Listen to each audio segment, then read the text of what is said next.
Hi darling, leo naomba tuongelee kuhusiana na sizes za penis. It can actually come in a big size or in a small size, but all of them are okay. Any size that a person has, it is okay because that's how they are built. Na utakiwi kumbuli mtu because of their sizes, because what else can they do? Kwa sababu hiyo ni namna gani miili yao imekuwa imeumbwa namna hiyo.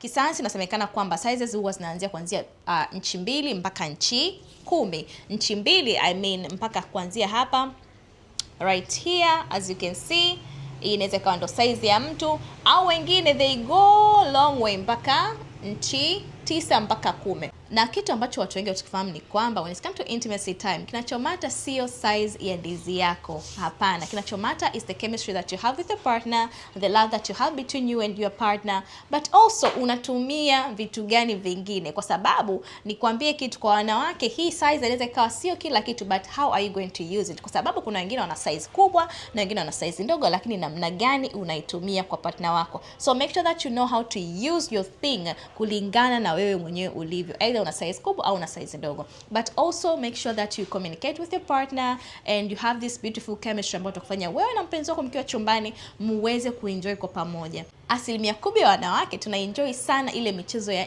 nje kabla ya kuingia ndani. Before the penetration, what are you doing to your partner? Either the foreplay, what are you using? Your hands, your lips, your tongue, whatever you're using to make your partner enjoy the intimacy time together. So usitumie tu sehemu yako ya siri, hapana. Tumia mikono, tumia lipsi, tumia tongue, tumia maneno, tumia kila kitu ambacho unakiweza kabla ukaingia kwenye penetration, because at the end of the day, size doesn't matter. What matters is what you bring to the table above that all. I hope someone is going to know that sizes doesn't really matter. What matters is what you are doing with it. Kwa sababu unaweza kuwa na size kubwa and you don't literally know how to use it, but also unaweza kuwa na size ndogo lakini ukajua nini unatakiwa ukifanye ndani ya chumba chako na mpenzi wako. So the last thing that I'm going to say is sizes doesn't matter. What matters is what you do with it and the connection that you have with your partner mkiwa chumbani, ili kuweza kufanya wote muenjoy tendo kwa pamoja. So usimbuli huyo mwanaume wako na usimfanye kwamba ajisikie vibaya,